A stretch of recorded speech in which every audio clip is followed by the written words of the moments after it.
So many of us that knew Charlie Kirk are deeply upset, I think would be the word, aggrieved. Lots of feelings flying around. Roseanne very kindly agreed to nevertheless join us today. So she and I kind of talked through things. At the end of our conversation, Dr. James Thorp from the Wellness Board, like myself, he has some ballistics expertise. He's going to talk a little bit about what actually happened. I know what I saw, and I knew it was not a survivable wound. I could see it right at the outset. So we'll just get into some of the details of the horrific aspects and maybe some details on the forensics in terms of how we find this shooter. So stand by, Roseanne, after this. Our laws, as it pertains to substances, are draconian and bizarre. The psychopaths start this way. He was an alcoholic because of social media and pornography, PTSD, love addiction, fentanyl and heroin. Ridiculous. I'm a doctor, for Christ's sake. Where the hell do you think I learned that? I'm just saying, you go to treatment before you kill people. I am a clinician. I observe things about these chemicals. Let's just deal with what's real. We used to get these calls on Loveline all the time. Educate adolescents and to prevent and to treat. If you have trouble you can't stop and you want help stop it, I can help. I got a lot to say. I got a lot more to say.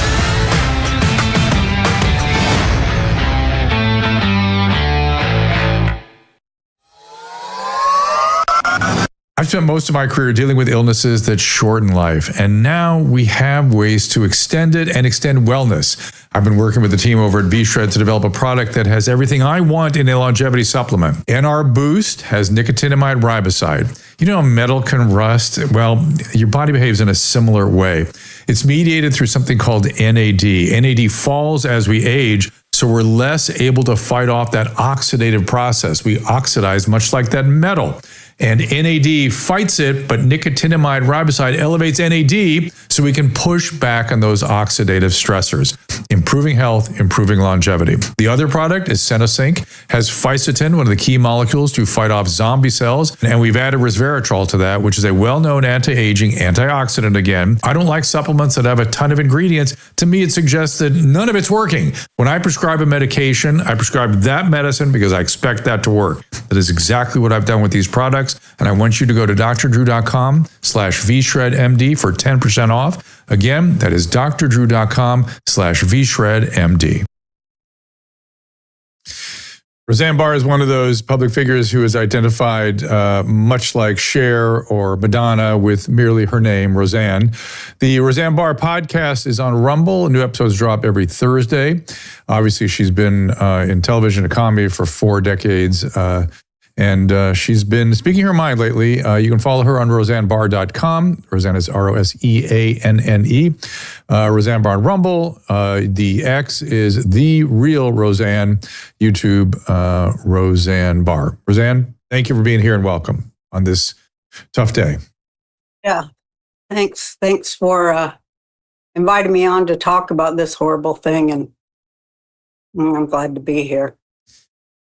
So there's 2 things that jump out of me. One is, so many people that consume media and public figures look at them as some sort of cartoon character. That's why they feel at their liberty to act out on them and give them shit on X and all this stuff. They don't really understand the human being. And I didn't know Charlie well, and I was not a super Charlie Kirk fan, but I was a fan of the human being, Charlie Kirk. He's a father, he's got kids, he's a husband. He's just a great guy, and everybody always said that about him.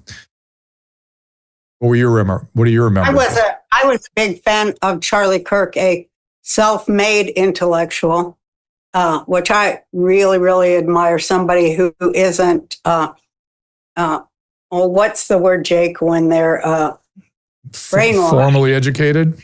Yeah, brainwashed. Yeah, brainwashed. I was going to say educated, but okay, brainwashed.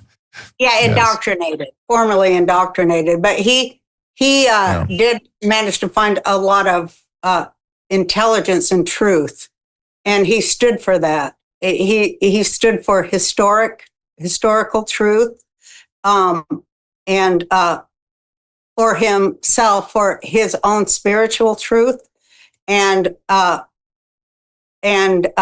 political truth, which in our country right now, all three are suffering, as well as, our constitutional rights being stripped and lawyered away with double talk. He could pare all double talk down to a human level and never raised his voice and never used how the left, uses language as a weapon to say, well, you're fat and ugly, because they can't debate. But he was a great debater and a great mind. And I think that he came out at it with so much love. He had such love of the truth and his own truth. And it was all from love, and you could see it. And he would allow people to address him, and he would deflect their insults and their MK Ultra mind-controlled programming. And he could see through to their heart, and he would speak to their heart. He was a great orator. He was a great mind. I know that he loved our country so much because he loved truth. And America really is a country built on truth. The truth of the human being being born and bestowed by God, not man, with inalienable rights. And this is the only country that has that written in their constitution. And I know that Charlie knew that and appreciated and felt that that was something to defend. And he defended it with his last breath. And funny enough, in my hometown of Salt Lake City, Utah, where I really saw firsthand how the media, the controlled and owned media, views the viewer and spews propaganda against the viewer's basic human rights and interests. And Charlie was fighting that too. And God bless you, Charlie. God bless you, Charlie. God bless your family that's left, that loved you and that you loved so much. Those little children are the age of my son's children. Charlie was younger than my son, who has 2 children. Charlie, you were and are always going to be a hero to all of us who knew what you were about, who knew that you were fighting for good against evil. And we appreciate and we're always going to remember you. And all those kids and young people that you saved from that horrible mind wash of lemmingness that they got going against the children of this country and the world. You saved a lot of them, Charlie, and thank you. There's a lot I want to respond to what you just said. One is, let's go back to the Constitution. Are you not shocked? I'm sure you are, as am I, that people are beginning to debate that rights are not given, they are provided by the government. My understanding is we are born with rights and we need to be protected.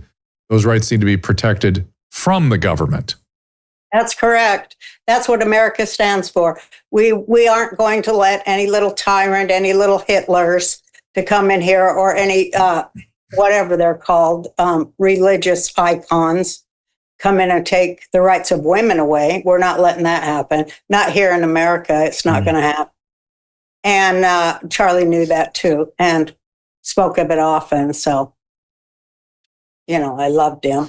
How do we get back to basics? These various principles that we value.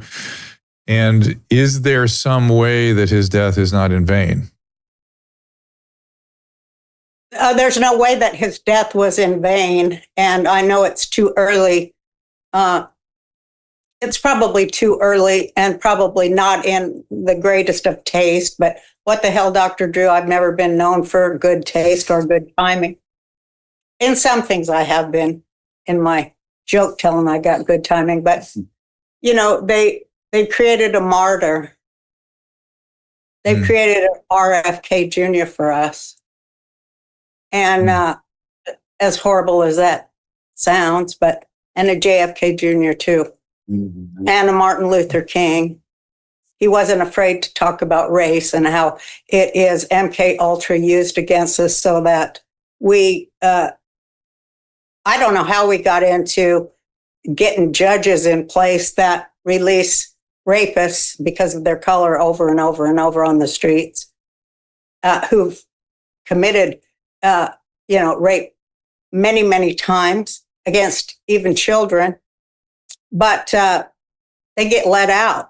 They don't serve their full service, whatever it's called, sentence. My son is here because I'm. Did you see this case yesterday? Of course, there was it's all right. I knew we'd be. Well, no, not that case. Another one. A sheriff in Colorado somewhere had to let a criminally insane man go on the street because there's some weird legislation in that state or that region that holds that if somebody is so criminally insane that they're deemed not able to withstand trial, not stand for trial, they must be released. Think about that logic. No, that's not unbelievable. That's lawfare commie BS. They want to destroy our country and our communities, and they like chaos. But I don't consider that's a constitutional law. I'm sure that's just some backroom BS thing they made up. But we do have a lot of military men in our country. And once you're a Green Beret, say you're a Green Beret for life. And they do take an oath to defend the citizens of this country from enemies, foreign and domestic. So I don't know, maybe that sheriff forgot that. But, there's a lot of times, this is a ridiculous thing to say, but let's just compare realities. A lot of times a guy runs away from Burger King for stealing a hamburger and he accidentally gets shot by the police 16 times. I don't see why he couldn't invent a scenario. And, Dr. Drew, come on. Oh, you're going full weird on me. Okay. Well, come on, if we're going to. But to that point, let's drill at that a little bit, because what that exposes is your frustration and your anger and the lengths at which you're, sort of fantasizing going because of how you're feeling today. And my fear is some people will do that quite literally themselves. Forget police. I fear that people are going to be driven to some sort of aggression or violence. And I don't know. I actually copied RFK Jr.'s quote after. Well, I know police. I know for sure that that sometimes the people who are in charge of protecting vulnerable children on our streets have a higher law to answer to. And I'm telling you the truth. They do. They have a higher law than a screwed up, jacked up, nonsensical, un-American law that makes no sense, that's probably unconstitutional, and I'm sure is unconstitutional. There's a higher law. Let me quote. A higher law. Let me. You see if you agree with this. This is RFK. I'm talking about police, not crazy people like Democrats.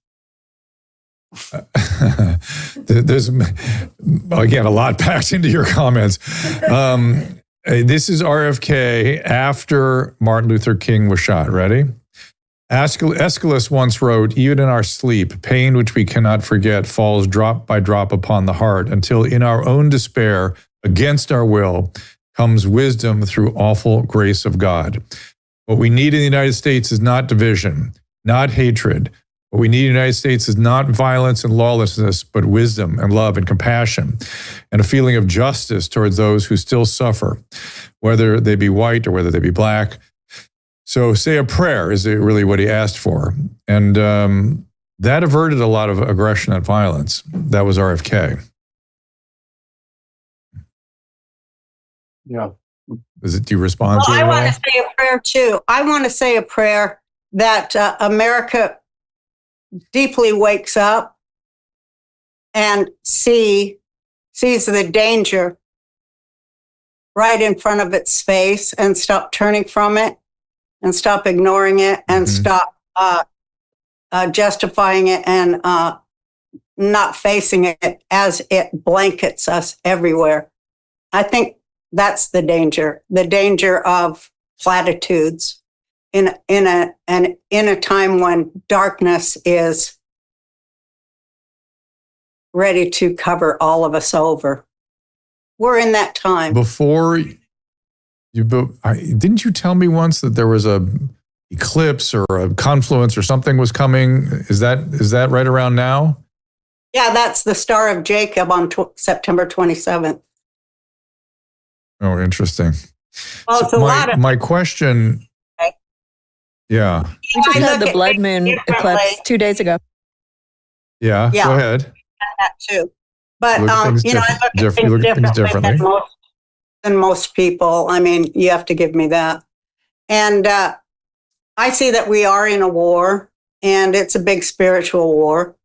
And they're stepping up the chaos. They're stepping up the chaos in this country against truth tellers. And because there's a whole lot more truth that's getting ready to come out. And, that to me, Dr. Drew, there's a mental health crisis. Oh, for sure. And when they go on the TV to stir up the mentally ill who are probably heavily drugged and living in grievance, which the media fed, I think it's maybe not so hard to get people who feel that they're in danger of fascist Trump. This is what they tell him on the media all the time. He's going to take your rights away. He's going to kill you because you have a mental illness, or because you don't think like everybody else. Trump's going to come after you, and they say it on CNN and everything 24/7. The trans people are being assaulted and in danger, and then all the trans can be triggered and take action, and that is what they're doing. And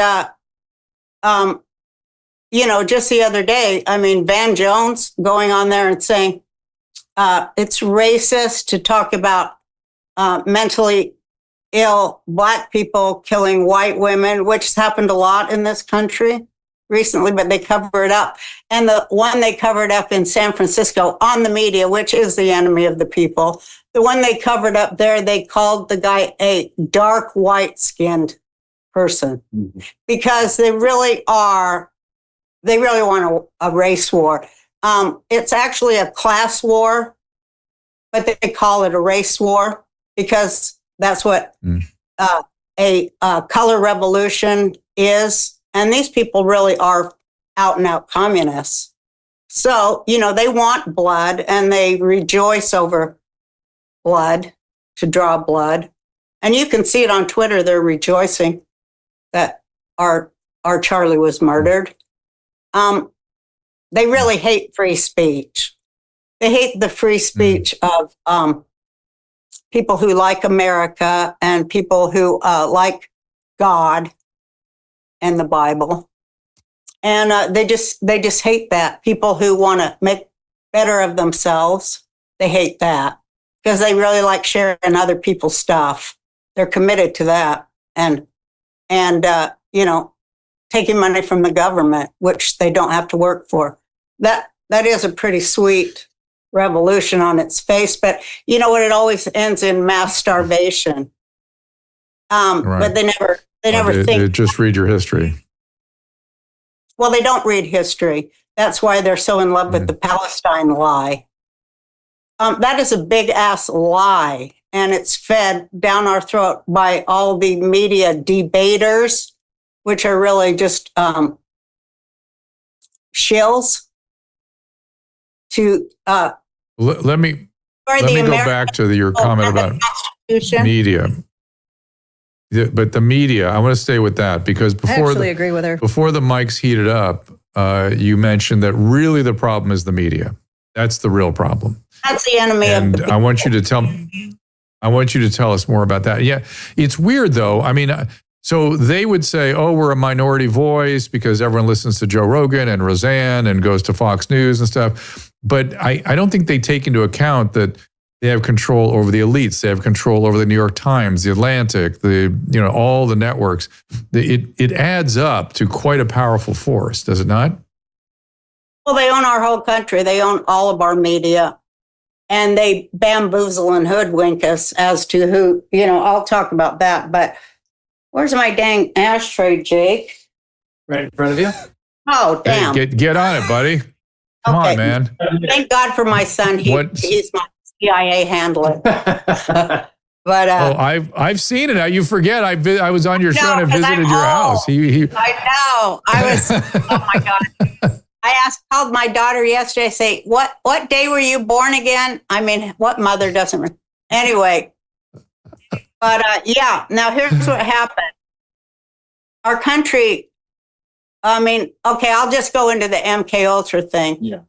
The media just. I want to hear about that. I want to hear the media. Yeah, the media part. The media, what they do, well, they're just, they're owned by, the media is owned by the CIA. And, and CAA, that great big old Hollywood agency, I always called it CIA because that's where everything comes from. Like you see all those movies in Hollywood that have weapons and such, the cartoony movies. Marvel comics and stuff, they get the blueprints from the CIA and build them. Yeah, so they work sure. hand in I'm hand. sure.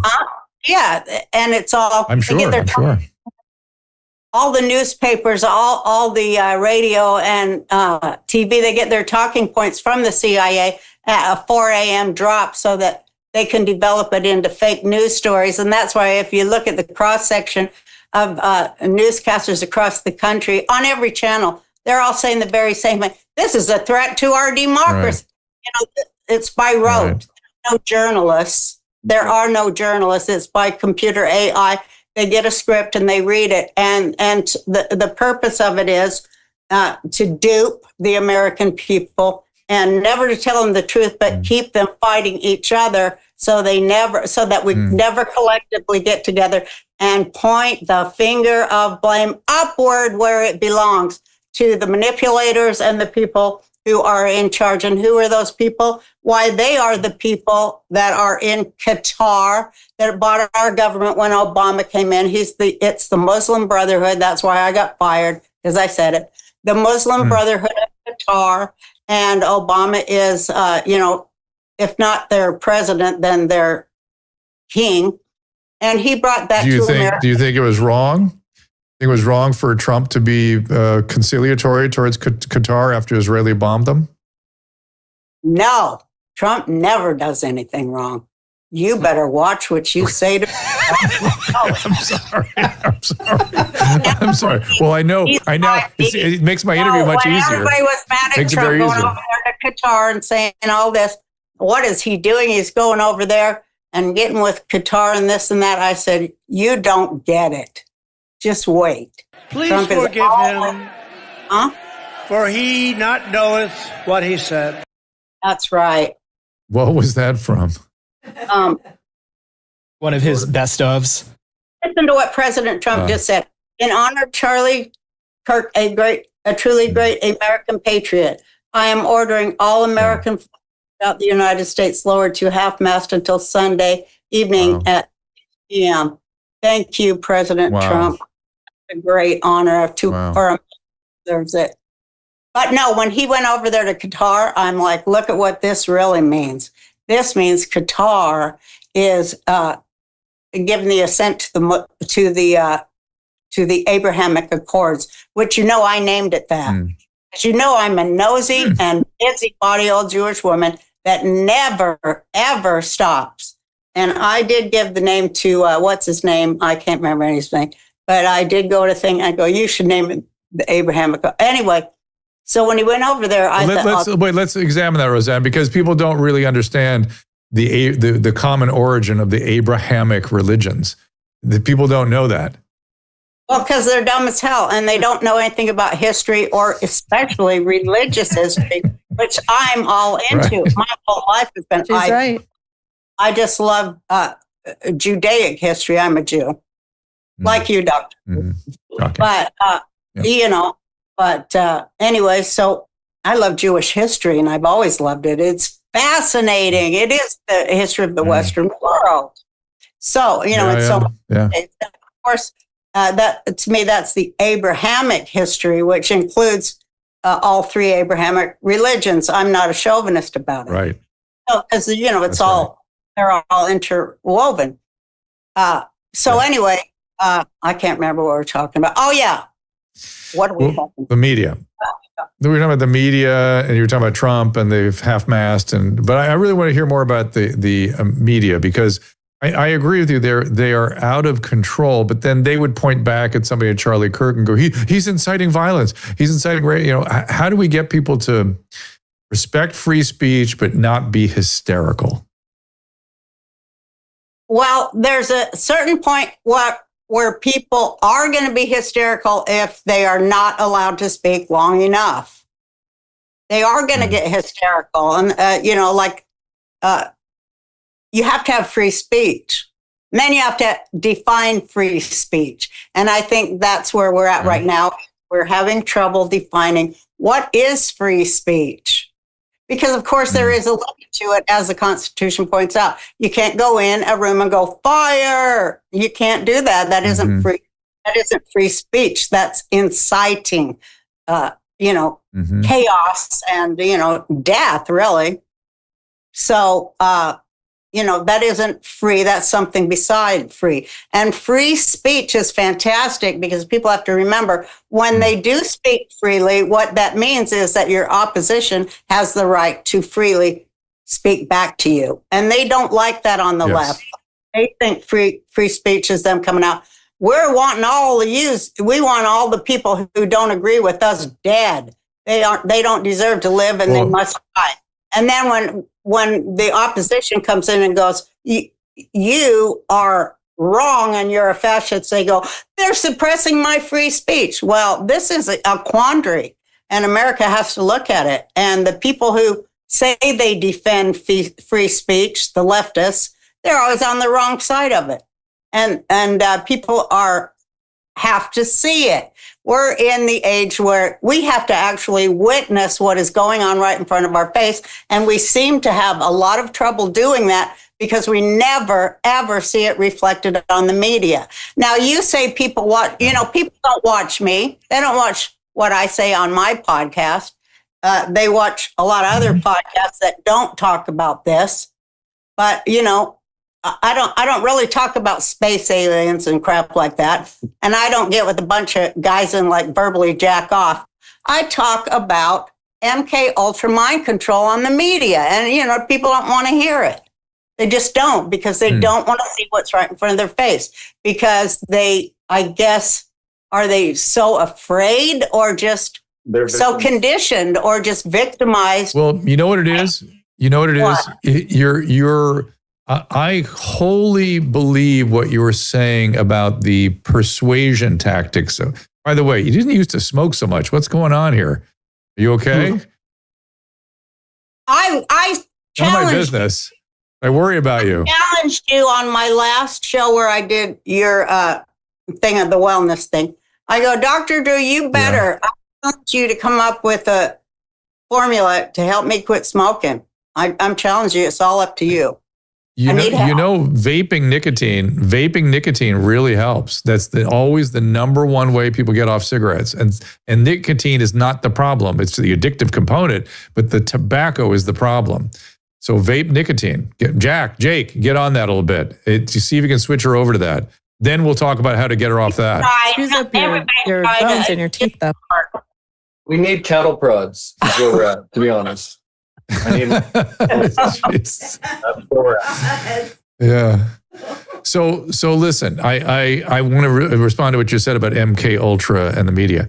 I have no problem believing that the techniques of persuasion that have infiltrated media look like or a facsimile of an MK Ultra style operation, or even were originated in the MK Ultra when they designed these sort of plans, these sort of ways of moving people around, of which, frankly, Madison Avenue took over. They were the first ones to take over, right? The marketing people took that over. That's right. And now the Don Drapers hand it off to the Don Lemons. And so it's persuasion now is in the hands of the media. People don't really realize. And the word for that in the mid 20th century was propaganda, right? Yes, it is propaganda. And that's what people, and so maybe if you just use the word propaganda, people would accept it more, would digest it better. Obama, when he was in office, what is it? The Smith, I can't remember. Smith Month. Thank you, son. I used to know it off the top of my head, but yeah, he, took that back so that it was now free to use the people's airwaves, which are owned by the people. Yep. As a matter of fact, he made it okay to send propaganda, which was theretofore illegal. He made it legal to use the people's airwaves to bullshit the people into their own demise. Why don't you, whoever you persuaded to get the Abraham Accords, called the Abraham Accords, maybe you can get them to bring back this prohibition against propaganda, because that would go a long way to helping things, it seems me. Believe me, there's not just me, but there are many people in this country who try to get that going. A lot of things, a lot of people. Okay. The greatest thing since Trump was elected is that it fired up a lot of the grassroots people, real grassroots, not paid operatives and shills, but real people in every town in America, every small town, to take back their small town government. And that is a revolution that's going on that you don't hear about on any media, but we are doing it. And, it's good to hear. It's so it's propaganda, weird and it's to me that 24/7 wall of propaganda. And so how do we expect people who are busy and just want to turn on the news to no, they don't have time to scroll 19 hours a day like I do. Yeah. Yeah. But the I try to be a resource center with all the things I do read, to parse them out to people who watch me, because I do feel it's my responsibility, as Charlie did. It's my responsibility to educate people with truth, because that's our weapon. That's the only way we can win is truth. We're not going to win with propaganda. That's going to take us down. Yeah. That's the point of propaganda. And reality. Beat them down. Reality has a way of asserting itself, but it can take some big detours along the way. It can really get adulterated for quite long periods of time. But I want to get back to the propaganda thing, because it kind of interests me that things, people are being fed their opinions and they don't know it. They don't know they're sort of, and they're not arriving at their own opinions. They're not thinking about things, and they're not reading history and arriving at their own conclusions, and always uncertain, and always changing their point of view, and always looking and evaluating. And the fact that we have an elite in power who seems to have forgotten that they are our employees. They are the servants of the people. And they have switched it where sometimes I feel like they think we're here to serve them. Well, they don't think that at all. They think of us as prey. A way for them to become more wealthy and garner more power, because that's all they care about is power that they can flash at each other. They don't care about us at all. We're just in their way. And I think that they have already decided they've got to get rid of a lot of us, because, we're useless eaters or troublemakers, and they don't have time for that. It's getting in the way of them. As Richard Pryor said, they have no place to ride their horsies. I remember when I was a kid, when I was in like 9th grade, 8th grade, I memorized that entire album. That entire thing. When people used to listen to comedy albums, and I will tell you, when I listen to his stuff now, or I watch, on the Sunset Strip appearance or something, his comedy comes through like freaking Homeric poetry for me. Am I making too much of it? No, he was a great Homeric poet, absolutely, and so was Paul Mooney. That's what I thought. Writers, Paul Mooney's stuff is timeless too, about America. But this is a new America, and Charlie was one of the new Americans, and I was so proud of him because I feel like, well, I raised a lot of them kids, and I do look up at them as kind of my kids, and they're good and they're smart. And despite everything thrown at them, they know what's real. I love that. It's so sad. So let's talk about Charlie. I can't even. It doesn't even penetrate because it's horrifying. For one, I know. Yeah. I just want to talk about Charlie as a martyr, which you said that's what you think is going to happen here. It has. Is it relevant that young males are being sacrificed? He's a young man. And is it somehow, do you think that is what is particularly disgusting, outrageous, sad about this whole thing? That, people, I'm thinking about it. This is a poorly formed thought, but just before we go to break, people aren't having sex. They aren't having families. They're not having kids, but those that are, like Charlie, get martyred. It somehow on some level stirs me in a way I have trouble articulating. Well, it's kind of like I feel when everybody's saying, well, that stuff about it's time to unite and we this and that and the other. And, I think about that and I think, well, that is such a nice thought. But then you go, when you're kind to the cruel and when you're cruel to the kind, which I think is where we're at right now, you're in a moral quandary that you really need to think about and discuss with other people. And that's why I said, Sheriff, being kind to the cruel is not a culture or a country we want. And being cruel to the kind is neither the country we want. We have values that need to be sorted out. And of course, I think we need to go back to the basics, and why I so admired Charlie, because he had gone down to the basics of where his soul had its truth. And that's where we all need to go. And I think that that's part of what Charlie stood for, to sit there and speak from the soul about the truth he had found that made his life worthwhile, and not just that, but made him want to go out and speak to those people and bring them, Roseanne,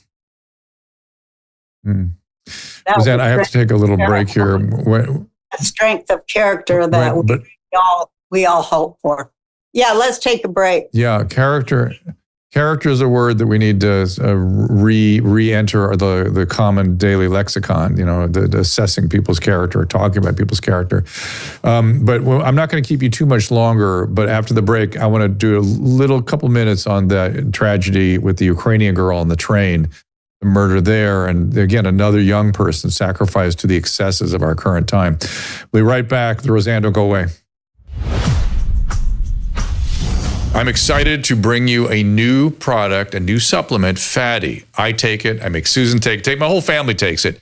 This comes out of, believe it or not, dolphin research. The Navy maintains a fleet of dolphins, and a brilliant veterinarian recognized that these dolphins sometimes developed a syndrome identical to our Alzheimer's disease. Those dolphins were deficient in a particular fatty acid. She replaced the fatty acid, and they didn't get the Alzheimer's. Humans have the same issue. And we are more deficient in this particular fatty acid than ever before. And a simple replacement of this fatty acid called C15 will help us prevent these syndromes. It's published in a recent journal called Metabolites. It's a new nutritional C15, pentadecanoic acid, it's called. The deficiency that we are developing for C15 creates something called the cellular fragility syndrome. This is the first nutritional deficiency syndrome to be discovered in 75 years and may be affecting us in many ways, and as many as 1 in 3 of us. This is an important breakthrough. Take advantage of it. Go to fatty15.com/Dr. Drew to receive 15% off a 90-day starter kit subscription, or use code Dr. Drew at checkout for that 15% off, or just go to our website, drdrew.com/fatty15. Weight loss and gum loss, the Wellness Company's got you covered with new products. Drop. It's for aggressive appetite control. It comes in easy-to-use liquid drops. No prescription, no painful shot. It is an oral peptide called retartritide. It actually mimics the way the body naturally loses weight, and it is designed to support faster, more focused weight loss when combined with healthy eating and exercise. And Smile is a breakthrough fluoride-free peptide toothpaste. It gently whitens and reverses gum loss, actually rebuilding tissue at its source with a proprietary blend of peptides, remineralizers, and soothing botanicals. Go to drdrew.com/TWC for more information on Drop and Smile, and check out another new and innovative solution for hair loss called Roots while you're there. That's drdrew.com/TWC for 10% off. What's so special about Paleo Valley's grass-fed and finished bone broth and superfood bars? Well, everything. All are delicious, high in nutrients, low in calories, and contain nothing artificial.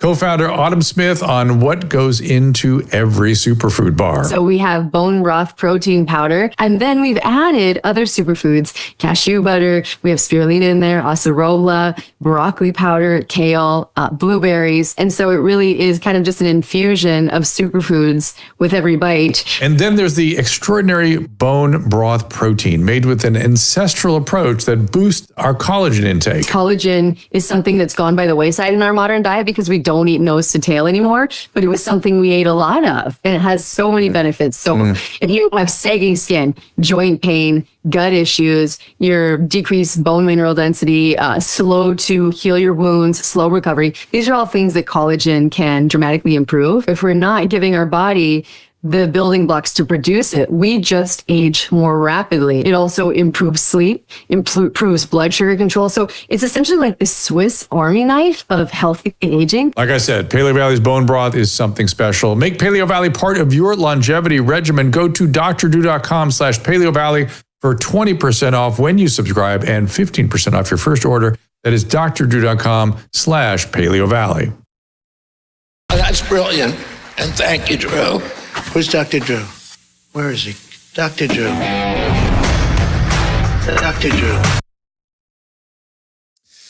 Roseanne's with me still, and we're going to jump over to the topic of the young Ukrainian girl. And I see this, the whole thing that's getting me just troubled. Obviously, the individual events are beyond belief, but that we're sacrificing young people. I don't understand. You know, the whole thing is about our world is, big people take care of little people. And that is not what's happening. We have big people staying in office and accumulating power and money at the expense of little people. Do you agree with me? Is that troubling you the way it is me, or is it something else? Yeah, that's always troubled me, that pyramid. That's always troubled me, the few at the expense of the many. But it's not just that. They are after the hearts and minds of the American youth. And, because all wars are fought for hearts and minds. So that is what they're after. And it is an international movement of, communism allied with jihad. And the left is all bought out with it. Their brains are gone. They're propagandized into that whole thing. And Charlie was saving the other American youth from it in everything he said and did, from the caliphate that they want to come to America and the Western world. They want the Western world destroyed. And Charlie stood up for it, like a lot of these other right-wing podcasters have no idea about, and they seem to be colluding with it. But Charlie didn't, and I think that's why they targeted him. And it's terrifying I also to see what's happening in the UK it is and terrifying. everything in Europe. And America is like la-di-da. American citizens are so lulled into sleep that they will sit there on a subway while somebody gets their throat cut and not do a thing, not move, not see it, just sit there like in a trance, in a stupor, and look straight ahead like they did during this woman's life being ended by, pretty much a mentally deranged person who'd been let out too many times by an activist judge who cares nothing about human life. And it's over and over again. How many times do we have to see it? It's just disgusting. I don't know what Trump is going to do about it, but it's obviously part of the whole bringing in crazy people. Remember, Trump said they're importing people from mental asylums and killers. They're letting them out of prison in other countries and bringing them here. And they did it by the hundreds of thousands because this is what they want. They want chaos and death and blood because this is an overthrow of our country. And they don't like our country because we have women's rights and, we have rights for all people equally. And we stand for something, and they don't like any of that because we don't knuckle under to tyrants, and they hate that. Yeah. I and by have they, a lot of thoughts about this. I mean, the owners of the world. And that you position you say they're in moneyed interest in the Middle East or something. That they're all the moneyed interests in the world that bank at the Bank of International Settlements in Basel, Switzerland, and decide every war and then sell weapons to both sides. They run on blackmail and war and misery, and that has to change. And our President Trump, he's changing it. And people need to read more about that, how he's changing everything in the world. And we're so lucky to have him. And I was going to continue on about him going to Qatar. And I knew that it was in the interest of the Abraham Accords. And I think that what happened in Qatar the other day with it wasn't just Hamas, it was the Palestinian Authority that's worse than Hamas. That's who they killed. And there was no way they didn't do it with the recognition of both Qatar and America. So I think that it's like all of the countries in the Middle East realize that that kind of stuff is over now, and they're all irked by all the terrorism. They want it over, and so does the world. And great, it's going to be over soon. And thank you, President Trump, for that. Back to this guy that was let out multiple times. I mean, it is not hard to provide custodial care to violent or chronically ill, mentally ill with chronic brain diseases. This guy's own mother, who's on the screen, said he should not have been on the streets. I worked in a facility for 30 years that had a chronic custodial element, wing to it. And these people were happy as could be. And outside of that structured environment, they were disastrous. And we have somehow... no inner structure. They have no inner structure, so they require an outer structure. Right. And they just release them onto the street. And it's so cruel to everybody involved. It's so cruel. It's inhuman. Let's just ask the question simply. This guy happier now? Is he happier because of what happened here? He's happier because he let off? His life is better because that judge let him out? No, if he'd been in a proper treatment environment, there's so many hundreds of thousands of people that need that care, not just the custodial care, but the acute addiction treatment and the schizophrenia treatments that are so effective. Then people are somehow... Roseanne, I think I told you this before, they have in their mind a hospital from One Flew Over the Cuckoo's Nest, which was 1959 when Ken Kesey wrote that book. He started writing that book in the late 50s. We're coming in on 75 years ago from when that book was written. You don't think brain science, brain medicine, psychiatric medical care has changed since 75 years ago? Look at what it was 75 years before Ken Kesey wrote that book. It was real asylums in European prisons and things. Things have improved greatly. Mental life health for people in treatment environments is, they need, mental health activists need to, get far busier. And President Trump said that he was going to bring mental institutions back. And I think that's so important to our country's mental health, because we have to know that the people in our families that are homeless largely and are suffering, a lot of them are veterans that, have severe PTSD, but we have to know that they're being cared for. We just don't dump them on the streets. My God, this is the United States of America, and we care for our ill and our needy. Or Roseanne, we don't dump them in an apartment. We don't dump them in 4 walls. That's just as good as no walls, just as bad. Dumping them into an apartment somewhere is not helping them. That does not get them better. If that got them better, all those years I spent in the psychiatric hospital working, all I had to do was put people in a room and they'd get better. Magic. I wasted all my time. Thank you for telling me that a room is going to make people with chronic psychiatric illness suddenly well. It is disgusting. But I've kept you a lot here. You've been very generous with your time. Let's go back to the media and then let's get to Charlie and wrap this up. The media has become and it's not you pointed the finger at the traditional media, the mainstream media, but let's be fair, social media whips people up also in all kinds of crazy directions. It's gone completely Nazi. It's friggin' the worst thing ever. That's what I say about free speech. So what do we do? It's not free speech to go out and be a Nazi. That ain't no free speech. Inciting violence and hatred, and helping to hunt Jews in the streets all over the world. What the hell? You got to answer for that. It's just not right. So, and they do it. So what you're tilting at, what you're pointing at, is the extremes on both sides are the problem. Yeah, the extremes are the enemy right now. The extremes are the enemy. I agree. Because what they do, the extremes, and here's how they're useful to the people that pull the strings and turn us against each other and make bank on all of it. They do. I'm talking about billionaires and above. Those people, they need their brains unscrewed.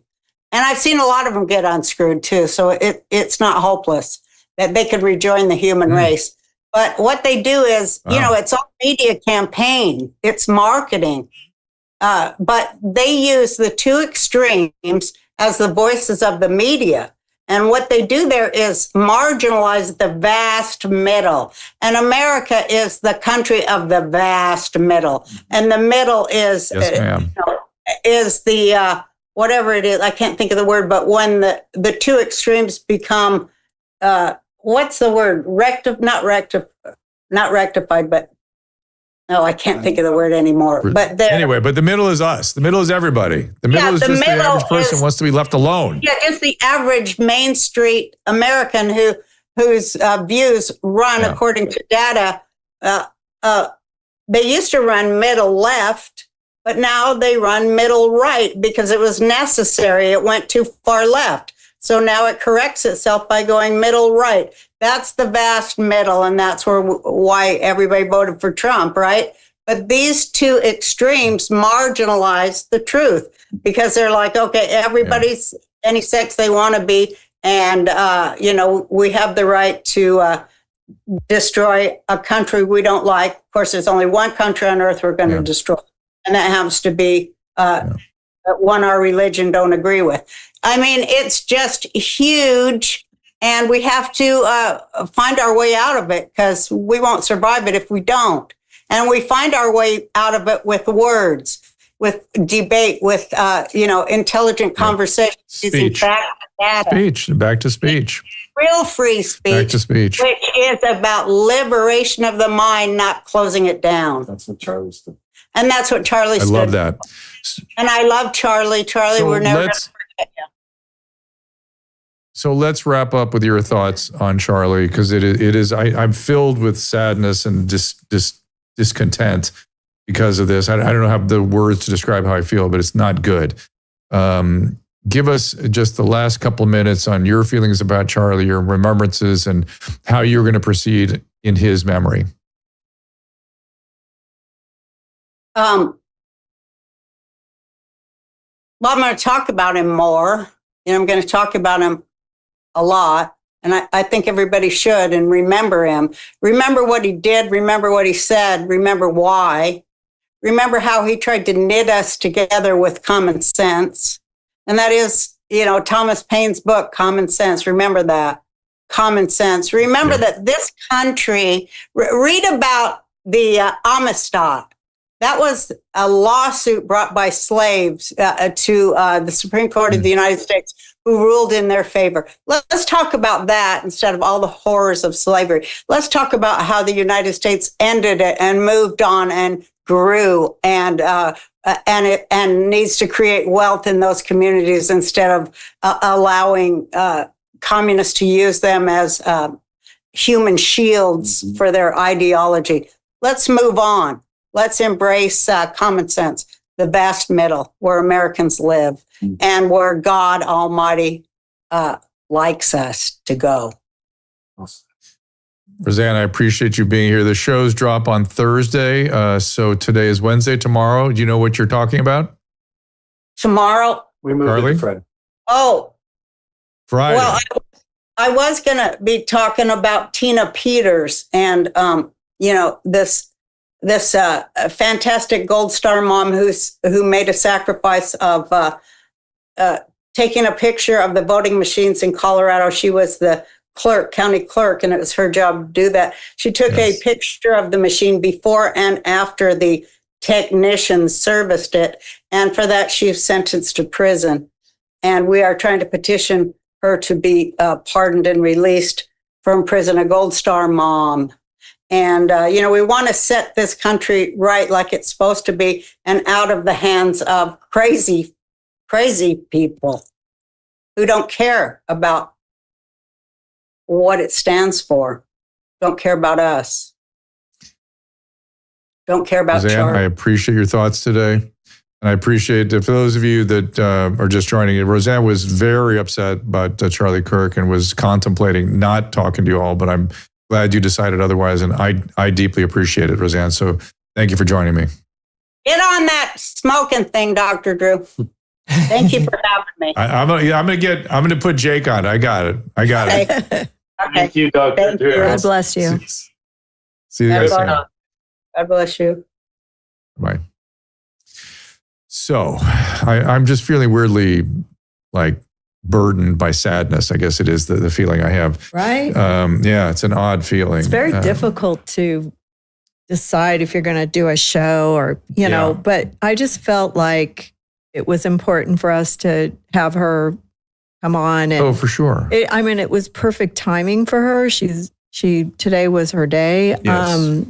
But also it really helped me hearing her. Oh, good. And I hope it helped others. That's the plan. I have so little faith in the world these days. And and I know this man was a big part of our country, and it's just so sad. And my heart goes out to his family and his friends and the people that were really close to him and everybody who loved him also for what he did in the media. And also, we appreciated him being on our show, and also, you've done his show, but he was nice enough to come on our show. But I just am so glad she showed up. I am so glad. So we're going to switch gears a little bit. We're going to talk to my friend, Dr. James Thorp, a medical freedom fighter extraordinaire. He's a OBGYN, maternal fetal medicine specialist. He's a subspecialist in high-risk obstetrics. He's also the chief of our maternal and paternal medicine at the Wellness Company, where I'm the chief patient officer. And we've talked to Jim before on this show, but he has some ballistics expertise, and I'm going to change gears a little bit. Jim, thank you for being here.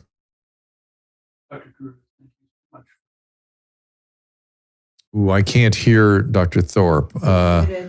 Is that, no, I heard it a little bit. Caleb, can we solve that? Unmute yourself. He might be on I the heard his wrong voice mic. a little I bit. heard it Great. slightly. Oh, the wrong mic. Yeah, we'll get that fixed in a second. But I'm going to get James. I think that was my fault. I know what I saw. There you go, Jim. Oh, Thank you for being here. Look at that fancy mic. So just, I know you're very stirred by the Charlie Kirk assassination. I wanted to give you a chance to speak about that. And then you gave those of us at the Wellness Company some specific ballistic observations that I find kind of interesting, because I knew when I saw the video of what happened, this was not a survivable event. I just knew it immediately. I saw the carotid. I saw evidence of carotid rupture, and that was that. But I want to get your thoughts, and people, if this may get a little explicit, and when we get to the sort of the medical part of this. But so if you don't want to hear about it, I don't blame people. But I first want to get your thoughts on Charlie and what it means to you. Well, it's a very sad day for Maggie and I, and we're deeply disturbed. And we send our condolences and love to the family of Charlie Kirk, his beautiful wife Erica, married 4 years, and he's got two beautiful children. And I loved him. I loved his values. He's a fellow brother and follower of Jesus Christ as I am. And it's very, very upsetting. He was the voice of reason. He was such an honorable gentleman. He loved people on both sides. He never incited violence. He incited love. Discourse between the right and left. He tried to bring our country together. It's very deeply disturbing to me on one hand, but on the other hand, I know where he is right now. He didn't die. He is immortal with his soul, like your soul and my soul, Drew. And he's in heaven with the most phenomenal thing that any human being could ever imagine. St. Paul told us that our eyes couldn't even imagine. Our minds cannot fathom what God has waiting for us. Jesus Christ is our Savior. And I know he's with Jesus. And it's hard to take comfort in that right now, but I know that he's in a better place.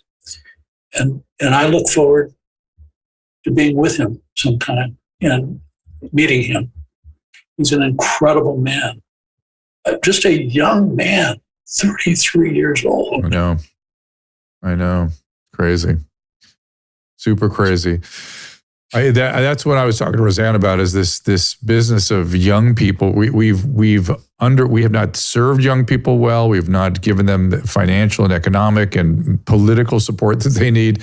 And now we're actually, this country is actually taking their lives. It's really, the meaning behind that to me is so deeply, deeply disturbing. But you have some ballistics experience, and you shared with me something about, you thought about this bullet that hit Charlie, and maybe, to give us a sense of what kind of person. I mean, this has to be somebody who was trained in sniping with a sort of a military style bullet. Is that accurate? Well, I do want to qualify. I am not a ballistics expert or a forensic pathologist. Good gracious, I'm around most of the time, new life, healthy, beautiful, pregnant women, preborns. But I am a disabled veteran, and I was trained in combat casualty care, and haven't been deployed on the battlefield, but I did all that training back in the day when we used live subjects on animals. And we were trained how to save lives in the operating room after a high velocity bullet wound. So I'm not any expert at all. But what I first saw was it looked awful.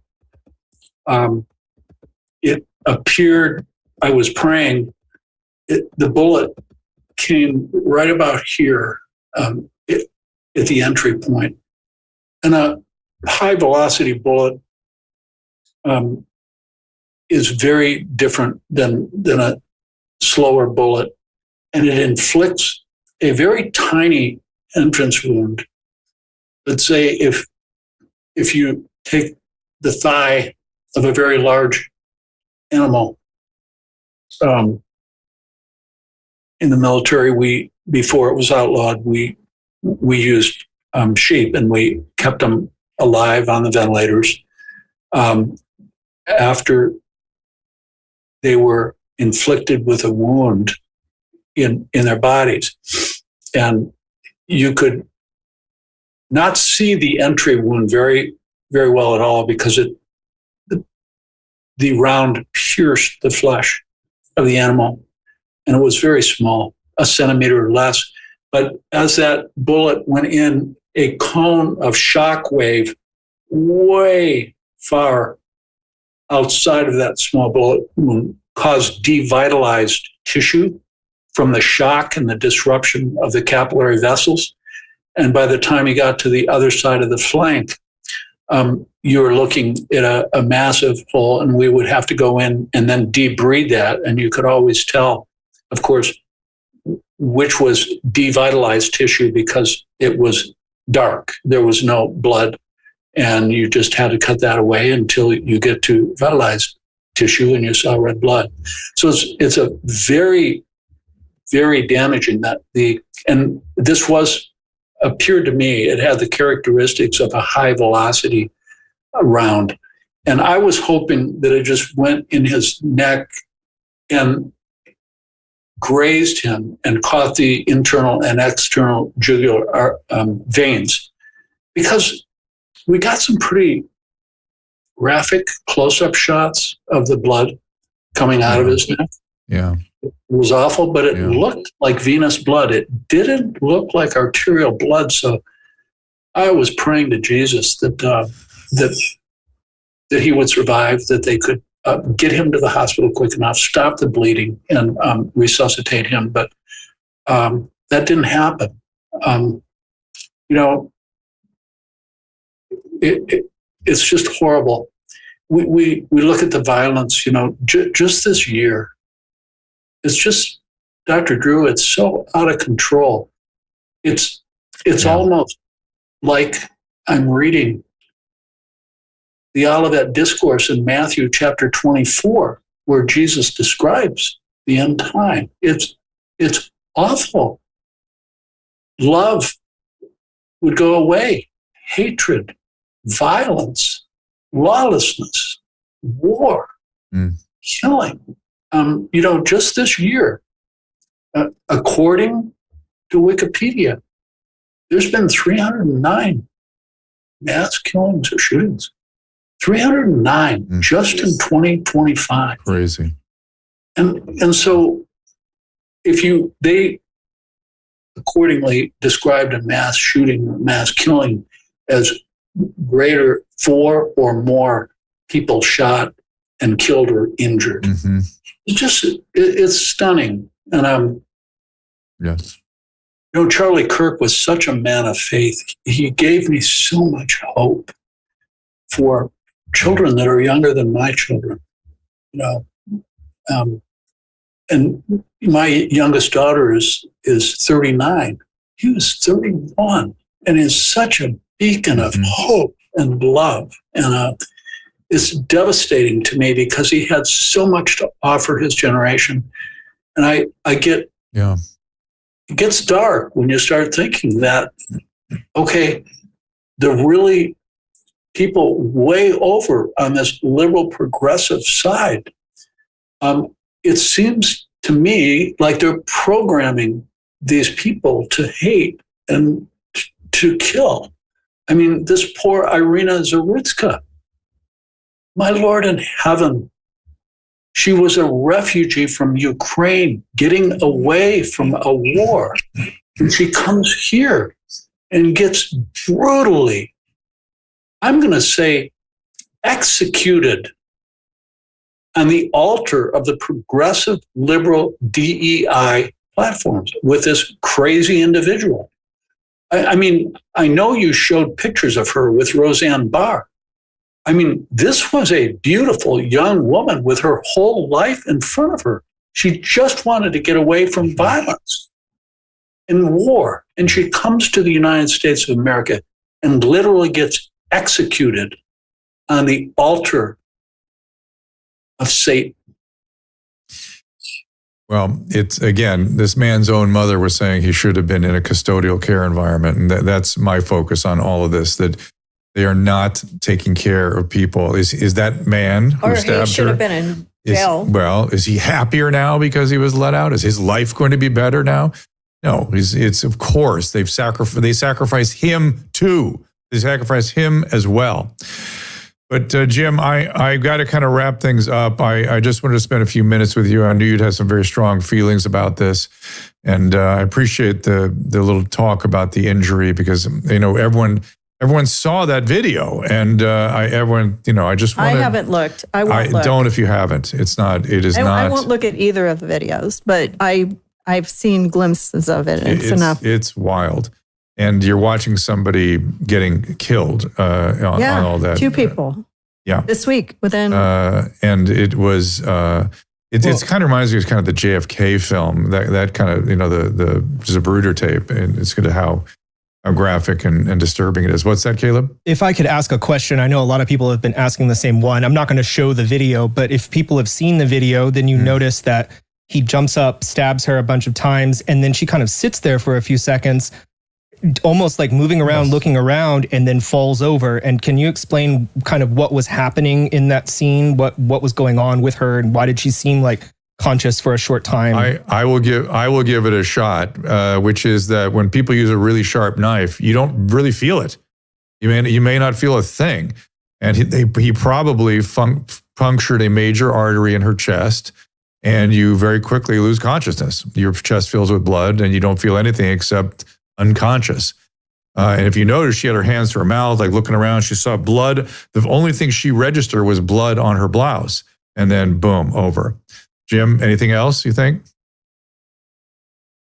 No, I think that's spot on. It's so sad. If I may get in just one last parting comment for the Kirk family, those of us who love him.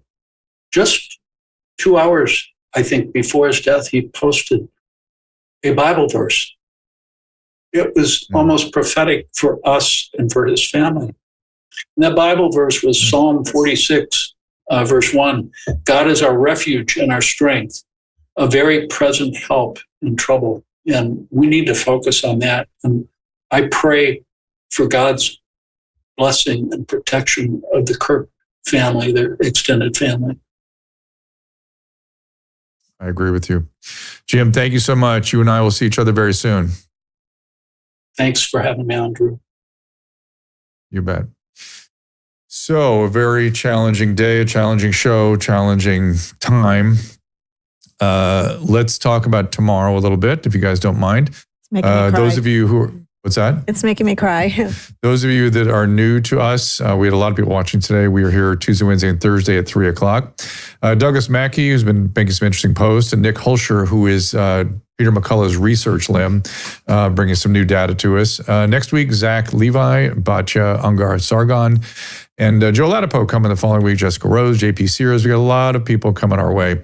So do come back and visit us, and you can always check the show out at drdrew.com or drdrew.tv. Caleb, anything from you? No, I had to abandon all the funny things I was going to say to Roseanne because I just didn't feel like it today. So we got to get her back when we can say funny things again. It just didn't feel, all my jokes were gone. She likes having serious talks. I mean, and she was quite linear and direct and cohesive and spot on with a lot of her stuff. So I think she would feel good about that, which is how I wanted her to feel today. We'll save her comedy for the Legion of Skanks and the Skank Fest and the other places that sometimes I see her. Good way to end the show. Just say the Legion of Skanks. Yes, that's our comedy for the day. So do check us out. Susan, anything on the rants or the Rumble rants or the everybody's restreams? Thankful, and reach out to Roseanne, tell her how great she is. That always makes me happy if people reach out to our guests and say, I heard you on Ask Dr. Drew, and thank you, because it. When you walk away from doing a show like this, it's like you always wonder, how you did. Yeah. Heartbreaking. Kathleen says we have a mental health issue in the U.S. We have a mental health care issue. We are not giving care to people that need it. And then after that, more generally, we do have kind of mental health. We have here. shitty laws once they get incarcerated, or get caught for doing stuff. That's the other thing. We have to fix that. What did Emily Barsh wants me to say something here? I'm looking at a prep note. And thank you, Emily, for the challenge today. We figured it out.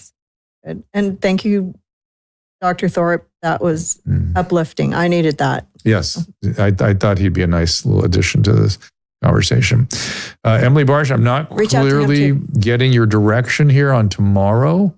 I see what you're saying, that we don't have to do all Kirk tomorrow. No, we won't. We will give an update. We'll talk about our feelings again.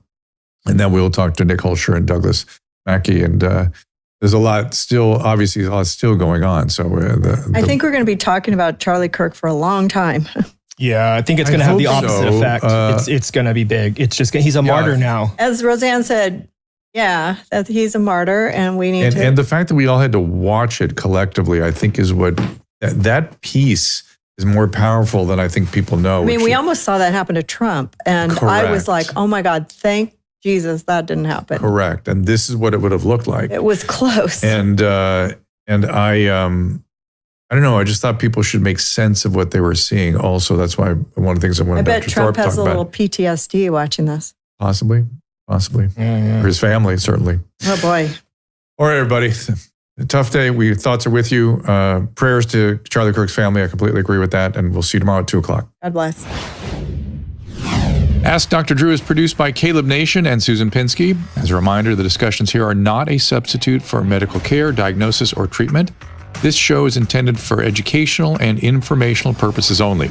I am a licensed physician, but I am not a replacement for your personal doctor, and I am not practicing medicine here. Always remember that our understanding of medicine and science is constantly evolving. Though my opinion is based on the information that is available to me today, some of the contents of this show could be outdated in the future. Be sure to check with trusted resources in case any of the information has been updated since this was published.